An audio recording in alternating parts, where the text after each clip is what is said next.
Hello everyone, welcome to the Growth Switch. This being the ninth episode in the series. In this episode, we come to you from outside. Um, Thanks to the lockdown, as a result of COVID-19. If we work together throughout this period, we can fight this virus and make it out stronger. In this episode, we're going to cover the topic of mentorship. Basically understanding what is a mentor, when should you consider getting a mentor, and how to structure that relationship, and so on and so forth. What we can start with in this episode is just an understanding of what a mentor is. So a mentor is someone who you partner with, be it in your career or in your business, or basically if there's an initiative or a task that you're undertaking and you're looking to get insights from someone more experienced, someone who's actually walked that path before and might be able to impart to you some useful practical knowledge that you can use as part of your journey. So a mentor you can have for your whole career, or you can have them in a specific phase of your career. So for myself, I've had multiple people along my career who've mentored me at certain parts of it. And after that mentorship relationship had achieved its purpose, then we amicably ended that relationship in a mentorship capacity. But I mean, you still keep in touch, and now and again you then contact the person to pick their brain on one or two things. So in terms of how you identify when you need a mentor, you basically need to understand what your goals are. So your goals for your career or your business or whatever task or journey that you're on. And then you need to come to a point where you understand when you need insights from someone who's more experienced, someone who's walked this journey before and might actually help you to actually make some changes, or basically work more on things that will help you succeed in the long run. So that's when you know that, okay, now I need some assistance from someone who's more experienced. Now, how you go about then, so once you know that you need this person, how you then go about finding this person, it really depends from each person, right? So if you're in business and you know of other business people who've walked this journey and might be able to help you, you then start to identify such people, and then you reach out to them. Say, hey, listen, I'm Cyril. This is what I'm doing. I just need someone, to assist in imparting knowledge on 1, 2, 3, 4, and then see what they say. I mean, you've got nothing to lose. People are always scared to reach out to people they may perceive as being senior or more experienced, being scared of what are they going to say. But I mean, if you think about it, this is what I apply to a lot of things in my life. What is the worst that can happen, right? The worst that can happen is the person that you approach says no for whatever reason, and then you need to identify another person. This is why it's important as well as part of your search to make sure that you've got some sort of short list that you work with, so that if the first person rejects you for whatever reason, you still have a list to go through. Okay. Now you need to make sure that you define your goals, like I said earlier. So what are your goals as part of this journey?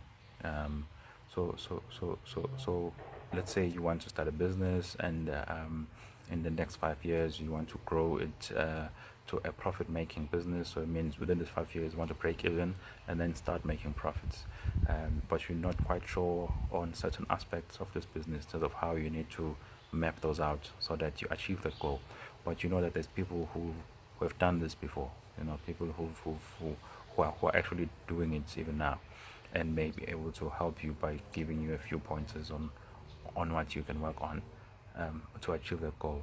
If you in a career and you possibly wanting to, in the next 5 years, be heading up a division within a large corporate, but you know someone who's already done that before, then you can then engage them in terms of, okay, so you've done this, this is what I'm trying to do. What do you think I need to work on in terms of either my skill sets or my development points? What kind of skills or exposure you think I need that's going to get me there? Okay, and then as a mentee, you need to also define the relationship. So if I'm looking for a mentor, why am I looking for a mentor? And number two, how will I assess that this mentorship relationship has yielded the desired results? Meaning it's been successful and I've been able to achieve what I wanted to achieve through this relationship. So it's key that you state it upfront to your mentor so that both of you can measure the success of the relationship together. Okay, it's no use if you have this mentoring relationship but it doesn't, and at the end of the day, yield the results that it's meant to, right?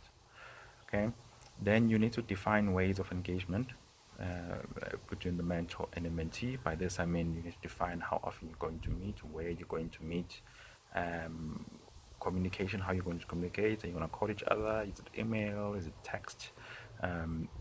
Because that will define how you're going to work. Now, how you do this can be one of two ways. It can be very formal in the sense that you say, okay, we will meet every month. Every month then we'll meet, we'll speak, we'll have an agenda. And then in between then, if we need to communicate, we can communicate via email. You can only email me during this time and this time. Or it can be an informal setup such that, okay, so we meet when we need to. The two parties will determine when it is that they need to meet.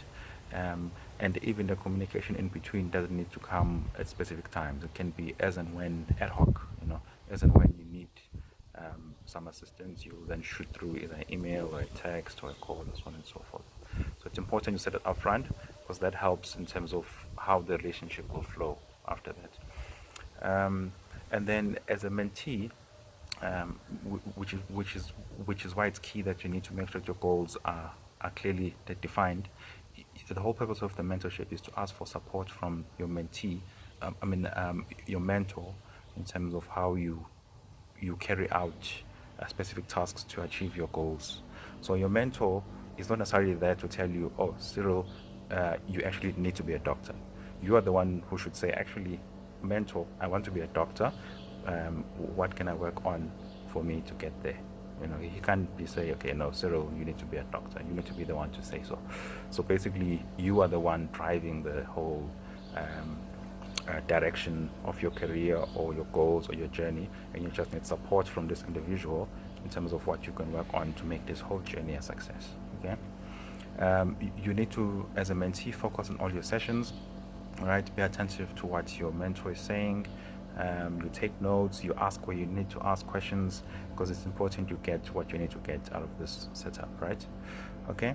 Now, like I said earlier, you can have multiple mentors. So at different times of your journey, you'll have a mentor, because believe it or not, you can outgrow a mentor. Like if, for example, you're starting out as a young professional and you're getting into either a work environment or you want to start a business, someone who's maybe been in a career for 5 years or has been in business for 5 years is helpful to you at that point.